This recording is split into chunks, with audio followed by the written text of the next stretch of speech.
तो हम लोगों ने लास्ट क्लास में बेसिडोमाइसीटीज खत्म कर लिया था और उसी के साथ ही हमारे फंजाई के जो मेजर ग्रुप्स थे वो खत्म हो गए थे और हमारा लास्ट ग्रुप जो फंजाई का अब हमें पढ़ना है दैट इज ड्यूटेरोमाइसीटीज।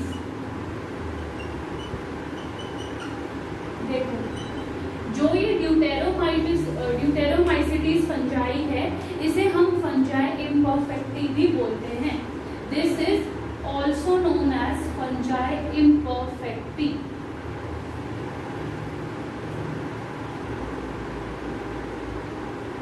इसका रीजन ये है कि आज तक इस ड्यूटेरोमाइसीटीज ग्रुप के अंदर कोई भी ऐसी फंजाई डिस्कवर नहीं हुई है जो उसकी सेक्सुअल रिप्रोड्यूसिंग फॉर्म हो।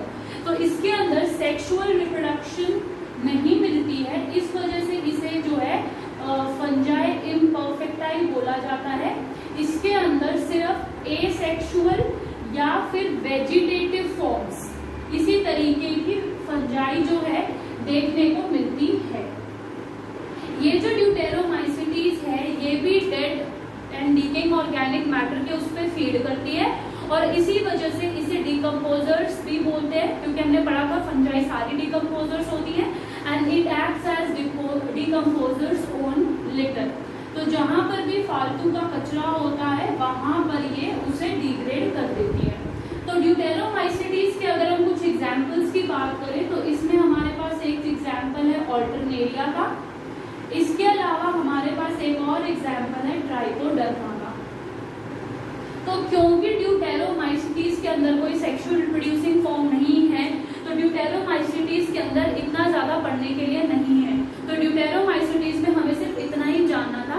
इसमें जो एक इम्पॉर्टेंट चीज है वो है इसका एक एग्जाम्पल जो कि एक डिजीज कॉज करता है। ठीक है, तो इसका एक एग्जाम्पल है जिसे हम बोलते हैं हेलमिंथस स्पोरियम ओराइज़े। ये जो एग्जाम्पल है ड्यूटेरोमाइसीटीज का, ये राइस की जो लीफ है उस पे ब्राउन स्पॉट्स क्रिएट करता है। ठीक है, brown spots of leaf in rice. तो होता क्या है कि राइस की लीफ पे ब्राउन स्पॉट्स जो है वो ये कॉज करता है, जिसकी वजह से जो राइस की क्रॉप है वो पूरी क्रॉप डिस्ट्रॉय हो जाती है। और इसकी वजह से एक इंसिडेंट हुआ था जिसे हम बोलते हैं बंगाल फेमाइन। ठीक है, तो हुआ क्या था कि बंगाल में एक बार इस ऑर्गेनिज्म की वजह से जितनी भी राइस थी वो पूरी की पूरी क्रॉप जो थी वो डैमेज हो गई थी, जिसकी वजह से उस साइड वहां पर अकाल पड़ गया था उस ईयर में। तो वहां खाने के लिए कोई क्रॉप हुई नहीं, because rice is the staple food in most of the states. तो वहां पर ये राइस की जो क्रॉप थी खराब हो गई, जिसकी वजह से आगे भी कुछ ग्रो नहीं कर पाया और यहाँ से बंगाल फेमाइन जो है ये क्रिएट हुआ था। अब ड्यूटेरोमाइसीटीज में सिर्फ हमें इतना जानना है। मैं आपको दो एग्जाम्पल्स और देना चाहती हूँ। जहां तक आपको ध्यान हो, मैंने आपको एक एग्जाम्पल पढ़ाया था न्यूरोस्पोरा। ठीक है, मैं आपको ये नहीं बताने वाली हूँ कि न्यूरोस्पोरा को हमने एस्कोमाइसीटीज में पढ़ा था या फाइकोमाइसीटीज में पढ़ा था, बिकॉज ये आपको पता होना चाहिए। इस क्लास को देखने से पहले प्रीवियस क्लास का आपको पता होना चाहिए, बात मैं पहले भी बहुत बार बोल चुकी हूँ। तो ये जो न्यूरोस्पोरा है इसे हम ड्रोसोफिला, जो ड्यूटेरोमाइसीटीज है वो फिनिश हो चुका है। अब मैं आपको सिर्फ कुछ जनरल बातें बता रही हूँ। तो जो न्यूरोस्पोरा है इसे हम ड्रोसोफिला ऑफ प्लांट किंगडम भी बोलते हैं। अगर आप रिकॉल कर पा रहे हो तो मैंने आपको बताया था कि न्यूरोस्पोरा को जेनेटिक रिसर्च में यूज किया जाता है। जब हम 12th क्लास में जेनेटिक्स की यूनिट पढ़ते हैं तो वहां पर जो भी हम पढ़ते हैं, चाहे क्रोमोसोमल थ्योरी ऑफ इनहेरिटेंस हो या लिंकेज हो या रिकॉम्बिनेशन हो, वो सारे जो कॉन्सेप्ट्स हैं वो ड्रोसोफिला एक ऑर्गेनिज्म है, ड्रोसोफिला मेलानोगैस्टर, उसके ऊपर साइंटिस्ट ने रिसर्च की थी। ठीक है, तो जेनेटिक्स का जितना भी काम हुआ है वो ज्यादातर इस ऑर्गेनिज्म पे हुआ है और ये एनिमल है। ठीक है, बिकॉज इट्स एन इंसेक्ट। लेकिन प्लांट्स के अंदर हम न्यूरोस्पोरा को यूज करते हैं, इसलिए हम न्यूरोस्पोरा को बोल देते हैं कि प्लांट किंगडम का ये ड्रोसोफिला है। यानी अगर प्लांट किंगडम में कोई जेनेटिक रिसर्च करना चाहता है तो वो न्यूरोस्पोरा के उस पर करते हैं। इसके अलावा एक और एग्जाम्पल है फाइटोप्थोरा इन्फेस्टेंस। ये जो एग्जाम्पल है फाइटोप्थोरा इन्फेस्टेंस, इसकी वजह से एक डिजीज होता है जिसे हम बोलते हैं लेट ब्लाइट ऑफ पोटैटो। तो इसकी वजह से लेट ब्लाइट ऑफ पोटैटो के अंदर प्रॉब्लम होती है और इसी की वजह से आयरिश फेमाइन हुआ था। ठीक है, तो यानी कि आयरलैंड में जो अकाल पड़ा था दैट इज आयरिश फेमाइन, तो उसके लिए ये वाला जो ऑर्गेनिज्म है ये रिस्पॉन्सिबल है। तो ये कुछ एग्जाम्पल्स हैं जो आपसे पूछे जा सकते हैं कि ये वाला डिजीज किस ऑर्गेनिज्म की वजह से हुआ है या ये वाला डिजीज किस ऑर्गेनिज्म की वजह से हुआ है। इसी के साथ हमारा ड्यूटेरोमाइसीटीज भी खत्म होता है और ड्यूटेरोमाइसीटीज के साथ हम बोल सकते हैं कि हमारी फंजाई भी फिनिश होती है। लेकिन फंजाई को खत्म करने से पहले, इसको रैप करने से पहले कुछ छोटी सी चीजें हैं थोड़ी बहुत जो मैं आपको बताना चाहती हूँ।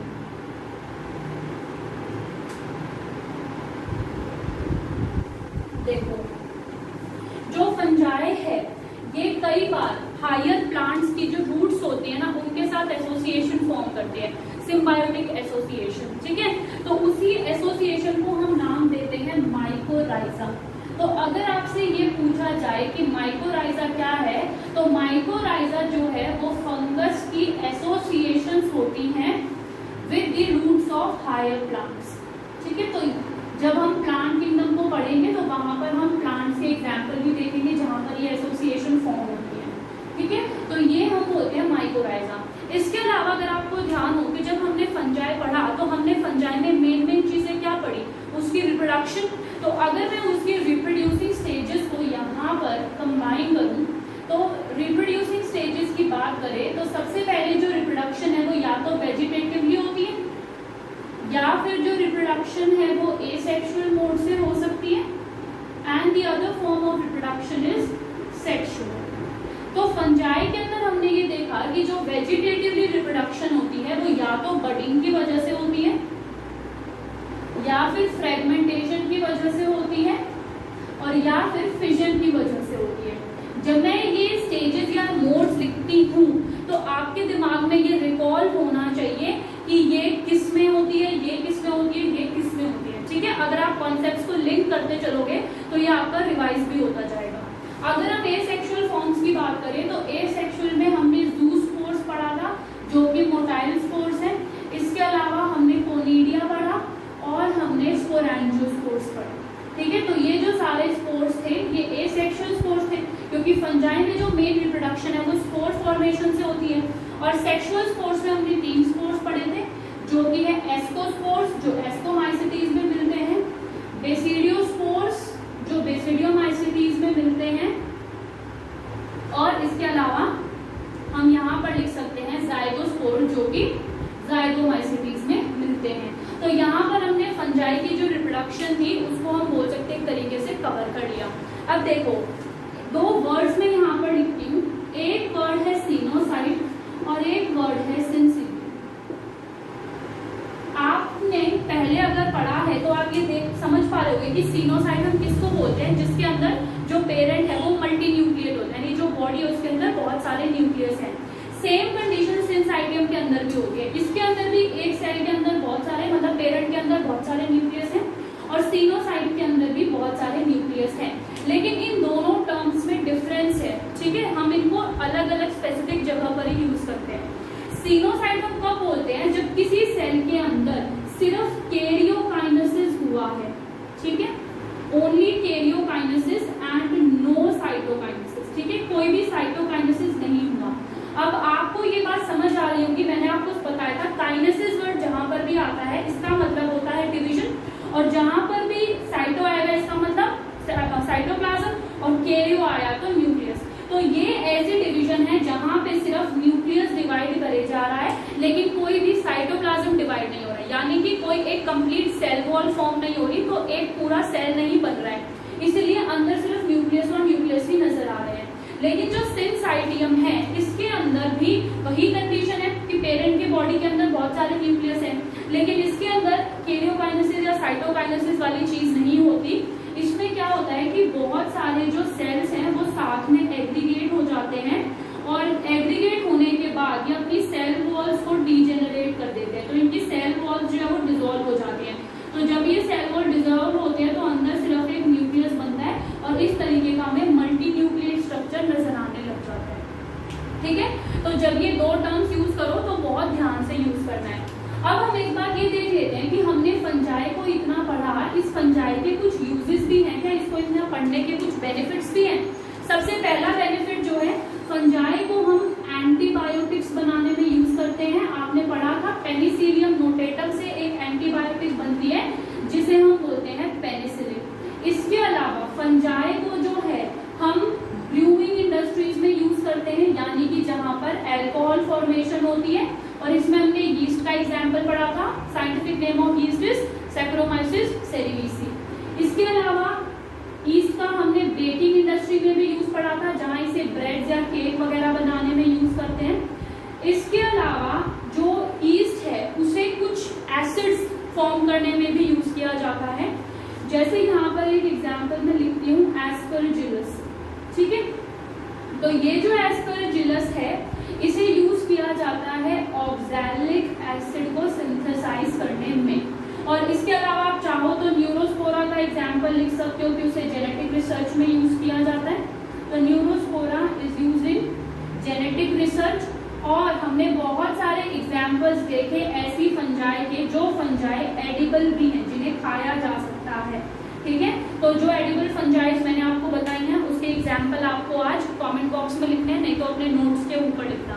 ठीक है, अगैरिकस, बायस्पोरा, अगैरिकस, कैम्पेस्ट्रिल्स, दो एग्जाम्पल मैंने बता दिए, और इसके अलावा दो और एग्जाम्पल्स बताए थे, वो अलग ग्रुप के हैं, वो आपको याद करके यहाँ लिख लेना। ठीक है, तो ये जो है फंजाई के मेन यूजेस हैं। इसी के साथ हमारा किंगडम फंजाई जो है वो खत्म होता है।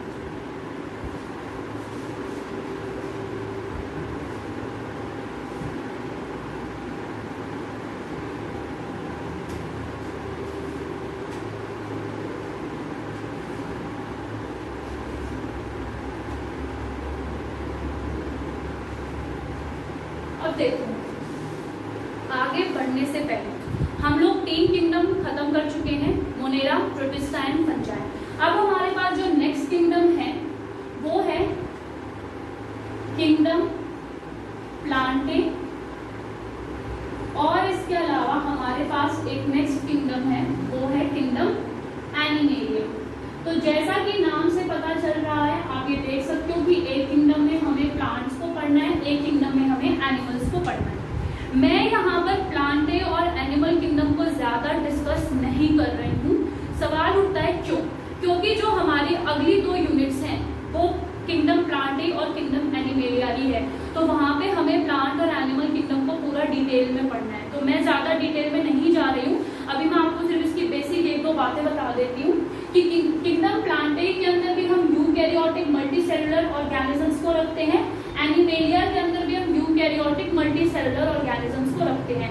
दोनों में फर्क सिर्फ इतना है कि प्लांट्स के अंदर जो है सेल वॉल प्रेजेंट होती है, लेकिन एनिमल्स के अंदर जो सेल वॉल है वो एब्सेंट होती है। तो एनिमल्स में कोई भी सेल वॉल प्रेजेंट नहीं होती। इसके अलावा इनके अंदर, क्योंकि इन्हें फोटोसिंथेसिस परफॉर्म करना है, क्योंकि जो फोटोसिंथेसिस परफॉर्म कर सकते हैं उन्हें हम प्लांट्स बोलते हैं, तो इन्हें फोटोसिंथेसिस परफॉर्म करना है, तो इनके पास क्लोरोप्लास्ट होता है और इनके पास क्लोरोफिल भी होता है। लेकिन ऐसा कोई स्ट्रक्चर जो है एनिमेलिया में, ऐसी कोई ऑर्गेनेली प्रेजेंट नहीं है। किंगडम प्लांटे जो है ये ऑटोट्रॉफिक मोड ऑफ न्यूट्रिशन है, लेकिन सारे जो प्लांट्स है वो ऑटोट्रॉफिक नहीं होते। जैसे अगर मैं एक प्लांट की बात करूं, कस्कुटा, ठीक है, तो ये जो कस्कुटा प्लांट है ये एक पैरासाइट की तरह एक्ट करता है। इसके अलावा हम वीनस फ्लाई ट्रैप प्लांट बोल सकते हैं। अगर आप लोगों ने नाम सुना होगा तो ये एक ऐसा फ्लावर होता है जो ओपन होता है और इंसेक्ट को अपने अंदर ट्रैप कर लेता है। जैसे इंसेक्ट इस पे आता है ये अपने पेटल्स को क्लोज कर लेता है। तो ये एक इंसेक्टिवोरस प्लांट है, तो ये जो अपना न्यूट्रिशन है किसी दूसरे ऑर्गेनिज्म से डिराइव कर रहा है। तो ऐसे कुछ एक्सेप्शंस प्लांटे में मिल सकते हैं। अब देखो, प्लांट्स के अंदर जो रिप्रोडक्शन होता है वो गैमीट्स के फ्यूजन की वजह से होता है। अब देखना, मैंने आपको बताया था कि कोई भी जो ऑर्गेनिज्म है वो या तो हैप्लॉइड हो सकता है या वो डिप्लॉइड हो सकता है। ठीक है, तो पॉसिबल है कि जो ऑर्गेनिज्म है वो या तो डिप्लॉइड हो, डिप्लॉइड होने का मतलब है डबल नंबर है क्रोमोसोम्स का, और अगर मैं बोलती हूँ हैप्लॉइड तो इसका मतलब है कि सिंगल सेट है क्रोमोसोम्स का। जो हैप्लॉइड फॉर्म होती है उसे हम किंगडम प्लांटे में गैमीटोफाइट करके पढ़ते हैं। ठीक है, और ऐसी ही जो हैप्लॉइड फॉर्म है उसे हम गैमेटोफाइट पढ़ते हैं, और जो डिप्लॉइड फॉर्म है उसे हम स्पोरोफाइट करके पढ़ते हैं। एक प्लांट की लाइफ में ये दोनों स्टेजेस आती हैं, यानी वो एक टाइम पे हैप्लॉइड भी होता है, एक टाइम पे वो डिप्लॉइड भी होता है। तो उसकी लाइफ में ये चेंजेस आ रहे हैं, इसलिए हम यहाँ पर एक चीज लिखते हैं, that is alteration of generation. और ये जो फेनोमेना है ये प्लांट्स के अंदर देखने को मिलता है, जहाँ पे जो जेनरेशन है वो ऑल्टरनेट होती है, एक बार हैप्लॉइड होगी, एक बार डिप्लॉइड होगी। अगर किसी ऑर्गेनिज्म की लाइफ में हैप्लॉइड फेज यानी जो गैमेटोफाइट्स का फेज है वो बहुत ज्यादा डोमिनेंट है, यानी ज्यादातर टाइम प्लांट जो है हैप्लॉइड कंडीशन में रहेगा, सिर्फ एक स्टेज पे आकर डिप्लॉइड फॉर्म होता है, ऐसे प्लांट्स की लाइफ साइकिल को हम बोलते हैं कि उनकी लाइफ साइकिल है हैप्लॉन्टिक। तो वहां हम बोलते हैं हैप्लॉन्टिक लाइफ साइकिल। अब कुछ प्लांट्स ऐसे होंगे जिनकी लाइफ साइकिल का ज्यादातर जो फेज है वो डिप्लॉइड होगा, तो ऐसे प्लांट्स को हम बोलेंगे डिप्लॉन्टिक लाइफ साइकिल, जो अपनी पूरी लाइफ साइकिल में सिर्फ एक ही स्टेज पे हैप्लॉइड या गैमेटोफिटिक स्टेज को शो करेंगे, बाकी पूरी जो है डिप्लॉन्टिक रहेगी।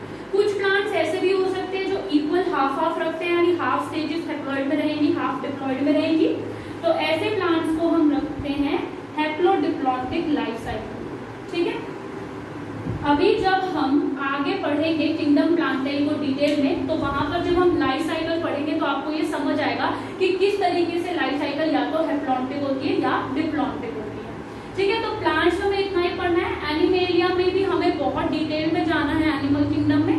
तो एनिमल किंगडम में क्या होता है, जहाँ पे जो रिप्रोडक्शन है वो गैमीट्स की फॉर्मेशन से होगी, जो सेक्स ऑर्गन्स हैं मेल में अलग होते हैं, फीमेल में अलग होते हैं, वो भी बहुत ज्यादा डेवलप्ड है, इसकी पूरी फंक्शनिंग जो है वो बहुत ज्यादा कॉम्प्लेक्स है। ठीक है, तो हमें एनिमेलिया को भी अलग से पढ़ना है। एनिमेलिया जो है अपना खाने के लिए दूसरे पर डिपेंडेंट होते हैं, तो ये हेटेरोट्रॉफिक मोड ऑफ न्यूट्रिशन है। तो इसको मैं ज्यादा एक्सप्लेन नहीं करी क्योंकि इसकी हमें अगली 2 यूनिट्स कवर करनी है। तो हमने जो है हमारी फंजाई को फिनिश कर दिया और हमारी फंजाई रैप हो गई, हमने किंगडम प्लांटेई को भी पढ़ लिया और एनिमेलिया को भी पढ़ लिया। तो बेसिक जो किंगडम थे वो हमारे खत्म हो गए। अब इसके अंदर कुछ छोटे छोटे टॉपिक्स बचे हैं। अगर मैं आपसे ये पूछूं कि सबसे स्मॉलेस्ट साइज सेल कौन सा है, ऐसा सेल जिसका साइज सबसे ज्यादा स्मॉल है, तो आपके दिमाग में छूटते ही सबसे पहले आएगा बैक्टीरिया। अगर मैं बोल दूं ऐसा सेल जिसमें सेल वॉल ना हो, तो दिमाग में आएगा माइकोप्लाज्मा। लेकिन कुछ ऐसे भी ऑर्गेनिजम्स हैं जिनके अंदर, जिनका बेसिकली जो सेल है वो बैक्टीरिया से भी छोटा है साइज में, लेकिन हम उन ऑर्गेनिजम्स को किसी किंगडम के अंदर प्लेस नहीं करते हैं। अब आप लोगों के दिमाग में आ रहा होगा कि क्यों नहीं करते हैं, तो उसी को जानने के लिए हम जो है इस चैप्टर के कुछ बचे हुए टॉपिक्स लेते हैं। और सबसे पहला जो टॉपिक है इट इज वायरस। ठीक है, और वायरस को हम वेनम या पॉइजन भी बोलते हैं, वेनम और पॉइजन।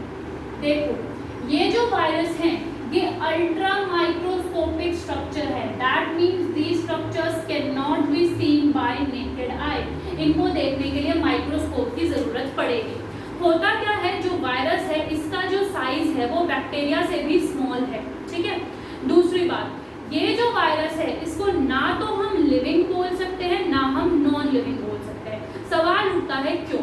देखो, जब तक वायरस किसी की बॉडी में इन्फेक्ट नहीं कर रहा है, जिसकी बॉडी में वायरस इन्फेक्ट करता है उसे हम बोलते हैं होस्ट। ठीक है, तो वायरस जिसके अंदर इन्फेक्शन करता है उसे हम बोलते हैं होस्ट। तो अगर वायरस किसी होस्ट की बॉडी के अंदर है तो वो वायरस लिविंग है, और अगर वो वायरस होस्ट की बॉडी के बाहर है तो उसे हम बोलते हैं नॉन लिविंग फॉर्म। ठीक है, और अभी वो सिर्फ एक क्रिस्टलाइज्ड फॉर्म में प्रेजेंट है। ठीक है, अब देखो, जब तक वायरस, मान लो इस पेन की कैप के ऊपर वायरस है, ये वायरस अभी तक नॉन लिविंग है, ये कोई भी डिजीज या इन्फेक्शन नहीं कर सकता। लेकिन जैसे ही मैं इस कैप को टच करूंगी तो अब जो वो वायरस है, वो देखो वायरस अलग अलग तरह के होते हैं। कुछ वायरस होते हैं जो स्किन से एंटर कर सकते हैं, कुछ वायरसेस होते हैं जिनका माउथ से ही इनटेक होना होता है। तो मान लेते हैं कि वो जो वायरस है, हम खाना खा रहे हैं, खाने पे प्रेजेंट है, हमने खाना खा लिया, वो वायरस हमारे अंदर चला गया, तो अब वो जो वायरस है वो हमारे सेल के अंदर एंटर करेगा और हमारी सेल की जो भी मशीनरी है उस मशीनरी को अपनी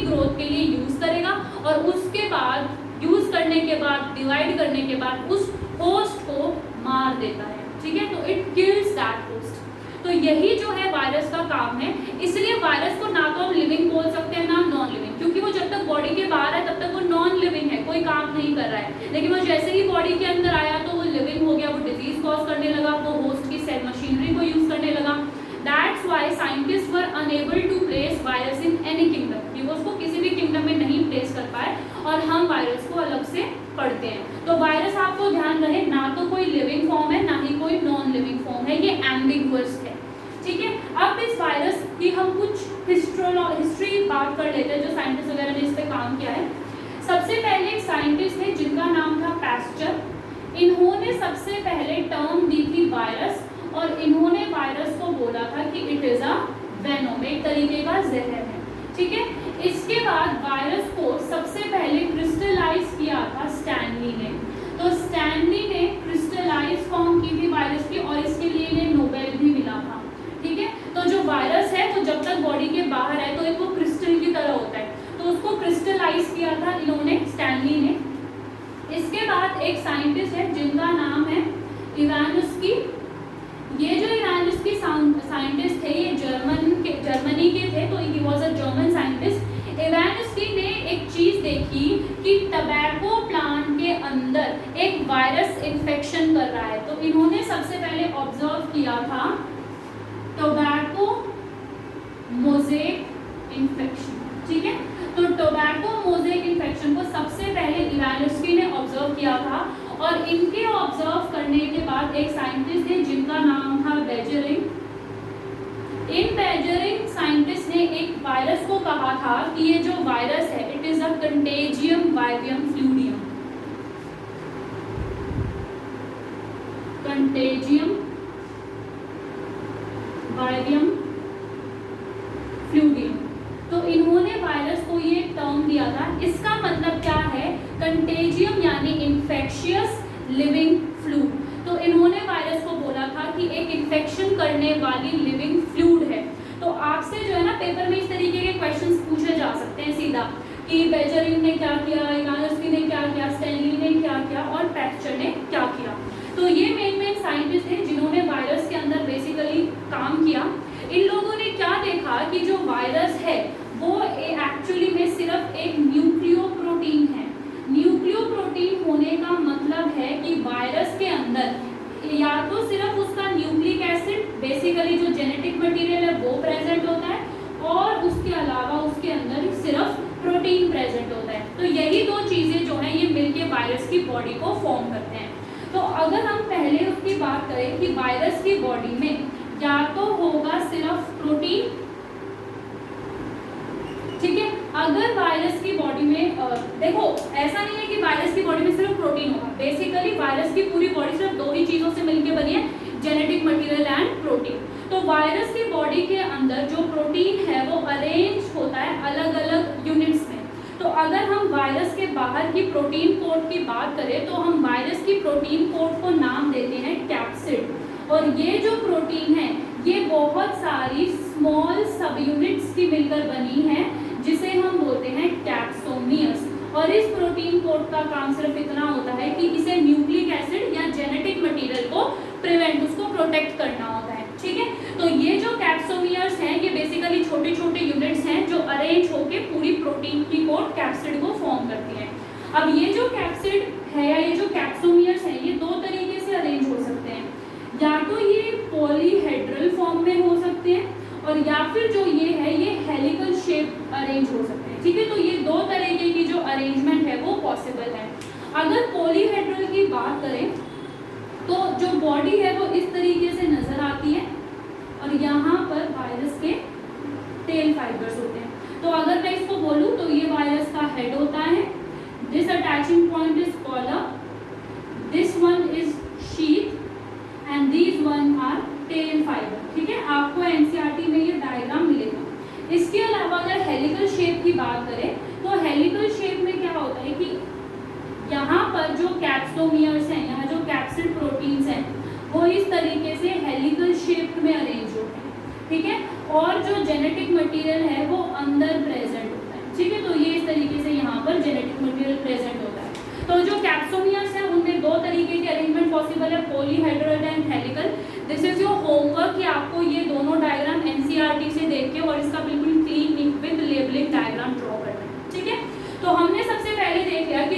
प्रोटीन है वो दो तरीके की फॉर्म्स में अरेंज हुआ मिल सकता है। दूसरा वायरस का जो कंपोनेंट है जिससे मिलके वायरस बनता है that is the genetic material और I can say nucleic acid, क्योंकि जेनेटिक मटेरियल जो है वो न्यूक्लिक एसिड ही होता है और हमारे पास दो ही तरीके के न्यूक्लिक एसिड प्रेजेंट है ना। तो या तो आरएनए होता है या डीएनए होता है। RNA stands for ribonucleic acid and DNA stands for deoxyribonucleic acid. दोनों में सिर्फ एक फर्क है कि डीएनए में ऑक्सीजन जो है वो नहीं होती, इसलिए उसका नाम है डीऑक्सी, विदाउट ऑक्सीजन। तो अगर हम न्यूक्लिक एसिड की बात करें तो ये दो तरीके से पॉसिबल है, या तो जो न्यूक्लिक एसिड है वो आरएनए हो सकता है या फिर जो न्यूक्लिक एसिड है वो डीएनए हो सकता है। अब इसमें भी दो कंडीशन पॉसिबल है, या तो आरएनए का सिर्फ एक ही स्ट्रैंड होगा तो हम उसे सिंगल स्ट्रैंडेड बोलेंगे, या फिर आरएनए के दो स्ट्रैंड होंगे और हम उसे डबल स्ट्रैंडेड बोलेंगे। जैसे ह्यूमन्स के अंदर डीएनए जो है वो डबल स्ट्रैंडेड है, दो स्ट्रैंड्स प्रेजेंट हो गए। तो अगर आरएनए सिंगल स्ट्रैंडेड है तो उसे हम बोलते हैं SS RNA which stands for single stranded RNA, और अगर आरएनए डबल स्ट्रैंडेड है तो उसे हम बोलते हैं डीएस आरएनए जिसका नाम है डबल स्ट्रैंडेड आरएनए। तो ये जो सिंगल स्ट्रैंडेड आरएनए है इसका एग्जांपल है टीएमवी, और ये जो टीएमवी है ना बेसिकली ये एक टोबैको मोज़ेक वायरस है जो टोबैको प्लांट्स के अंदर इन्फेक्शन कॉज करता है। तो ये जो वायरस है ये इसका जो जेनेटिक मटेरियल है वो एसएस आरएनए है, यानी सिंगल स्ट्रैंडेड आरएनए। और जो ये सिंगल स्ट्रैंडेड आरएनए है ये ज़्यादातर प्लांट्स को ही इन्फेक्ट करते हैं। तो जो इन्फेक्शन प्लांट्स में मिलता है वो जनरली इस सिंगल स्ट्रैंडेड आरएनए की वजह से होता है। इसके बाद अगर हम डबल स्ट्रैंडेड आरएनए की बात करें तो डबल स्ट्रैंडेड आरएनए में हमारे पास एग्जाम्पल है रियो वायरस का। इसके अलावा हमारे पास है ट्यूमर वायरस, ठीक है। तो ट्यूमर जिसकी वजह से होता है वो इसी रियो मतलब बेसिकली ट्यूमर कॉज करने वाला और ये रियो वायरस, इन दोनों का जो जेनेटिक मटेरियल है वो डबल स्ट्रैंडेड आरएनए है। अगर हम डीएनए की बात करें तो डीएनए में भी दो सिनेरियोज पॉसिबल है कि जो डीएनए है वो या तो सिंगल स्ट्रैंडेड डीएनए हो सकता है और या फिर जो डीएनए है वो डबल स्ट्रैंडेड डीएनए हो सकता है, ठीक है। तो सिंगल स्ट्रैंडेड डीएनए क्या होगा, जिसके अंदर जो जेनेटिक मटेरियल है वो डीएनए है और सिर्फ एक ही स्ट्रैंड पॉसिबल है। इसके अंदर एग्जाम्पल है 5x174, this is a name of virus, ठीक है। तो ये वायरस की स्ट्रेन है। इसके बाद आता है double stranded DNA. Double stranded DNA यानी यहाँ पर जो डीएनए है वो डबल स्ट्रैंड्स में अवेलेबल है और इसके अंदर हम बेसिकली टी फाजिस को पढ़ते हैं, ठीक है। तो टी फाजिस में T1 आ गया, T2 आ गया, इस तरीके के फाजिस आते हैं। Phage word is always use for virus. तो अगर आपको कहीं पर भी फाज वर्ड नजर आ रहा है तो इसका मतलब है we are talking about virus. इसके अलावा यहाँ पर बैक्टीरियोफाजिस जो है वो उनके अंदर भी डबल स्ट्रैंडेड डीएनए होता है। अब आपके दिमाग में एक चीज आ रही होगी कि बैक्टीरियोफाजिस का मतलब क्या है। ऐसे वायरस जो बैक्टीरिया को इन्फेक्ट करते हैं उसे हम बोलते हैं बैक्टीरियोफाज, ठीक है। तो ये जो वायरस हैं ये हर ऑर्गेनिज्म में अलग अलग तरीके के डिजीज कॉज कर सकते हैं। जैसे कि कुछ ऑर्गेनिजम्स के अंदर जो ये फाज है बेसिकली ये जो वायरस हैं, अगर हम प्लांट्स में बात करें तो प्लांट्स में लीफ का येलो होना, प्लांट्स में लीफ के ऊपर स्पॉट होना, लीफ का कर्ड होना, लीफ फोटोसिंथेसिस ना कर पाए, उस तरीके के जो भी सिम्टम्स हैं वो प्लांट्स में वायरस के इन्फेक्शन की वजह से हो सकते हैं। एनिमल्स में अगर हम बात करें तो स्मॉल पॉक्स जो है या फिर हर्पीज हो गया, ये सारे जो है वायरसेस की वजह से ये डिजीजेज, साइफिलिस वगैरह ये सब जो है वायरस की वजह से ही होते हैं। तो वायरस में हमें इतना ही पढ़ना था, जहाँ पर हमने वायरस में किन किन साइंटिस्ट की डिस्कवरी है और इसके अलावा ये देखो पॉसिबल है कि आपको जिन बुक से आप पढ़ रहे हो वहाँ पर आपको एक दो एक्स्ट्रा नाम मिल सकते हैं साइंटिस्ट के, लेकिन हम लोग जो बेस लेकर चलते हैं दैट इज एनसीईआरटी। आपके नीट में भी एनसीईआरटी ही बेस रहता है, तो उसके अंदर सिर्फ इतने ही साइंटिस्ट का नेम मेंशन है। तो यहाँ पर हमने ये 4 साइंटिस्ट पढ़ लिए, हमने ये देख लिया कि वायरस किस किस से बना है, प्रोटीन से और जेनेटिक मटेरियल से, मतलब न्यूक्लिक एसिड से। प्रोटीन किस तरीके से हो सकता है अरेंज और ये किस तरीके से, यहाँ पर जो है वो जेनेटिक मटेरियल प्रेजेंट होता है, ठीक है। तो इसके साथ हमारा जो वायरस है वो खत्म होता है।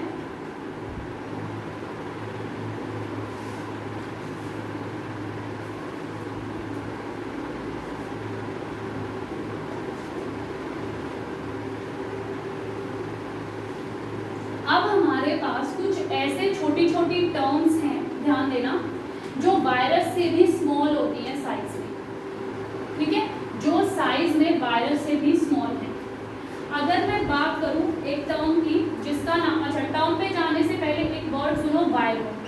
वायरोन जो है वो कुछ नहीं होता है, जब वायरस होस्ट के बाहर है, यानी जब वायरस अपनी नॉन लिविंग कंडीशन में है तो हम उसे वायरस ना बोल के उसे वायरोन बोलते हैं। ठीक है, तो जो नॉन लिविंग कंडीशन है वायरस की उसे, या नॉन लिविंग जो फॉर्म है वायरस की उसे हम बोलते हैं वायरोन। ठीक है, वायरस हम उसे जब भी बोलते हैं जब वो होस्ट की बॉडी के अंदर एंटर कर चुका है। इसके अलावा एक और जो टॉपिक है वो है वायरोइड्स। ठीक है, ये जो वायरोइड्स हैं it was discovered by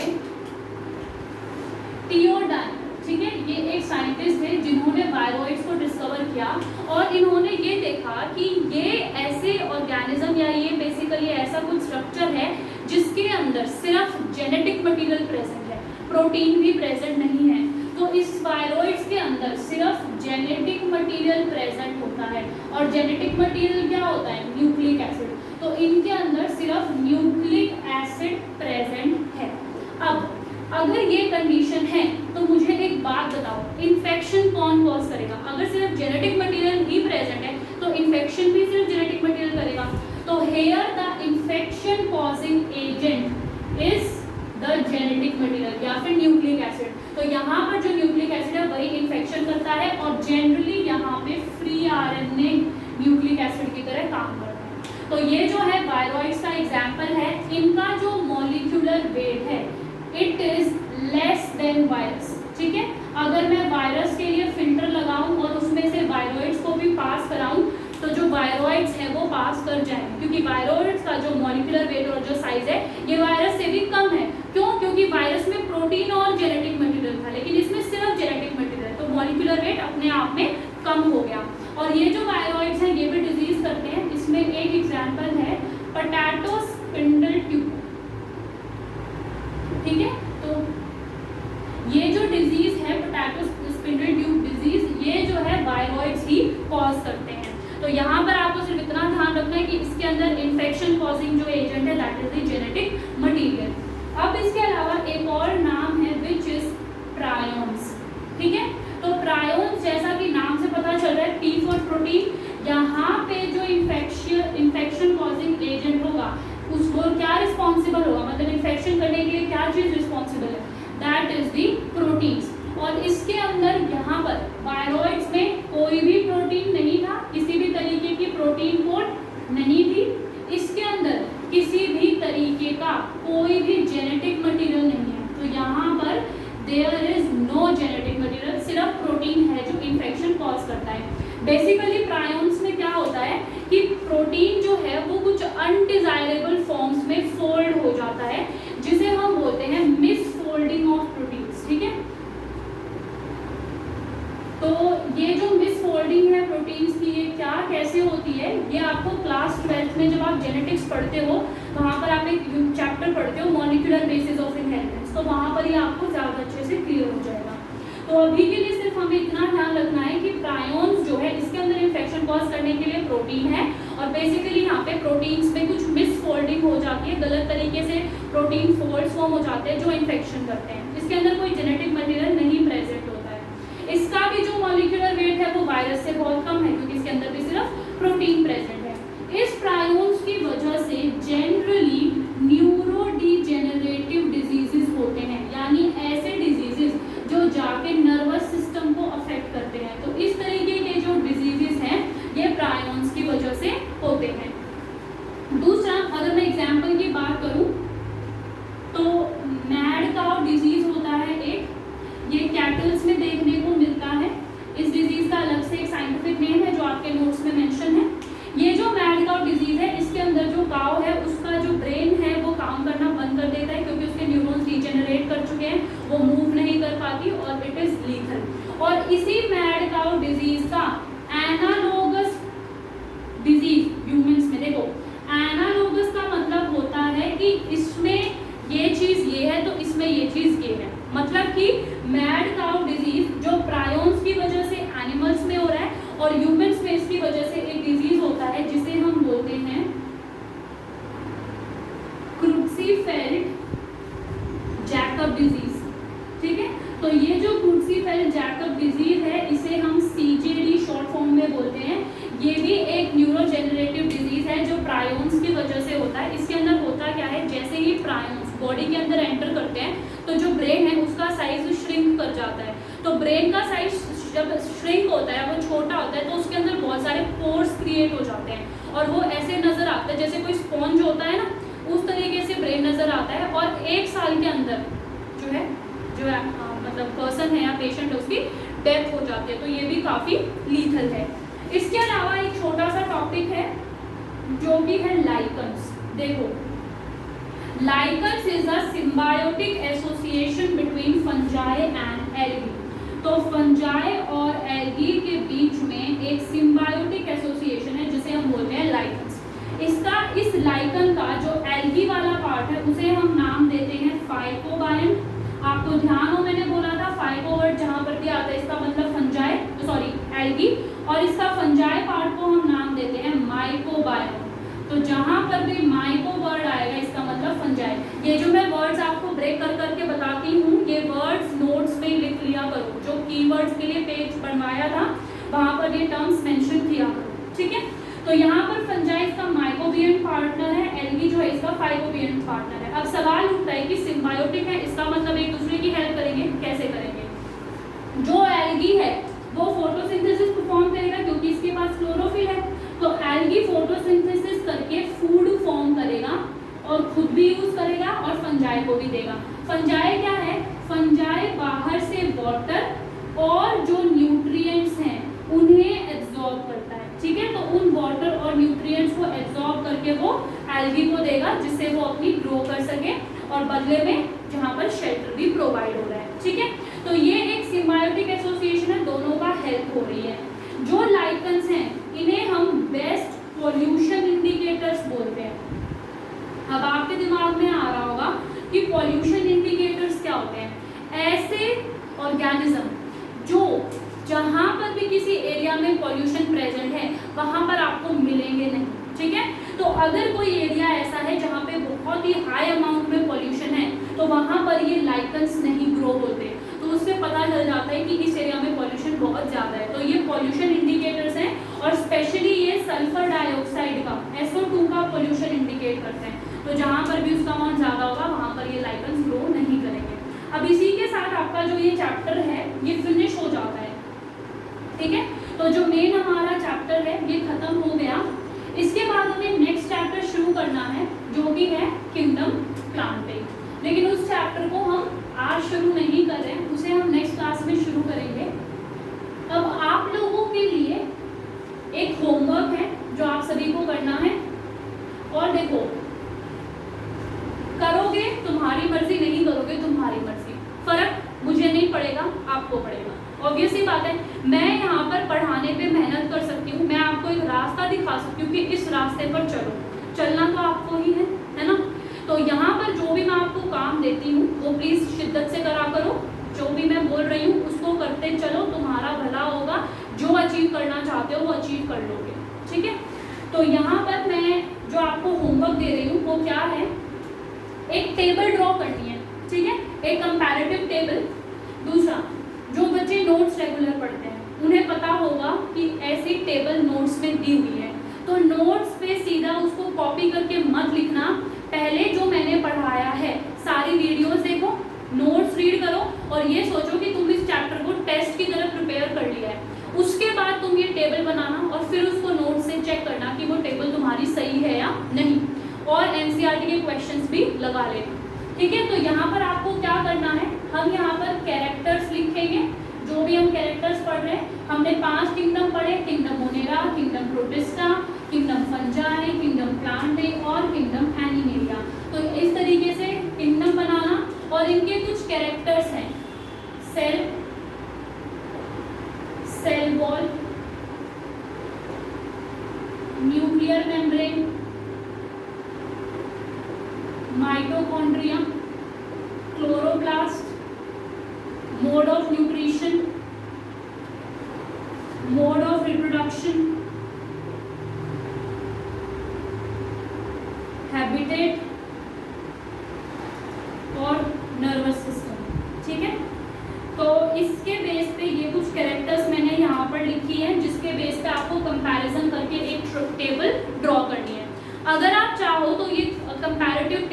her group के लिए ड्रॉ कर सकते हो। मान लो फंजाई के लिए ड्रॉ करो तो कैरेक्टर्स लिखो, ग्रुप लिख दो, जाइगोमाइसिटीज, बेसिडियोमाइसिटीज, एस्कोमाइसिटीज, और ग्रुप बनाओ इस तरीके से, और फिर उनकी जो जनरल कैरेक्टर्स हैं या जो वो मेंशन करो। बिकॉज होता क्या है, अभी इतनी सारी सेल वॉल कॉम्पोजिशन आ रही है, अभी तो हम किंगडम प्लांटिंग पे पहुंचे नहीं है।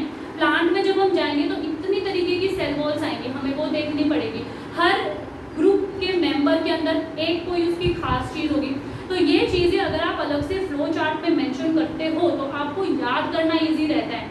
बिकॉज मान लो तुम लोगों ने ये बात देखा होगा कि जब तुम लोग किसी चीज को याद करते हो तो दिमाग में फोटो छप जाती है उसकी।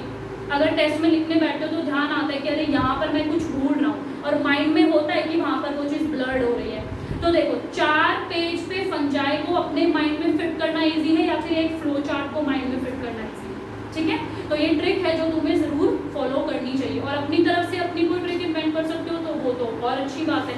फिलहाल जो मैं तुम्हें बोलती हूँ वो करो, that will be more than enough. तो ये फ्लो चार्ट ड्रॉ करना है, इस चैप्टर को पढ़ना है अच्छे से, ठीक है। और क्योंकि अभी ऑनलाइन क्लासेस चल रही हैं तो हम टेस्ट वगैरह नहीं ले पा रहे हैं, लेकिन fingers cross and let's hope positively अगर लॉकडाउन खुल जाता है और हम लोग रेगुलर क्लासेस ले पाते हैं तो इस चैप्टर का टेस्ट होगा तुम्हारा, ठीक है। तो इसको ऐसे प्रिपेयर करो कि टेस्ट के लिए अभी चैप्टर तुम्हारा बिल्कुल प्रिपेयर है, और फिर उसके बाद फ्रेश माइंड से किंगडम प्लांटिंग को शुरू करेंगे। तो आज की क्लास के लिए सिर्फ इतना रखते हैं। Thank you and take care, और मेहनत करो। अगर पेन नहीं लोगे तो कोई चीज़ का गेन नहीं होगा। ये तुम्हारे पास गोल्डन टाइम है, इतना टाइम मिलता है तुम्हें पूरा दिन पढ़ने के लिए। अच्छे से पढ़ो, सबसे ठीक है, ठीक है।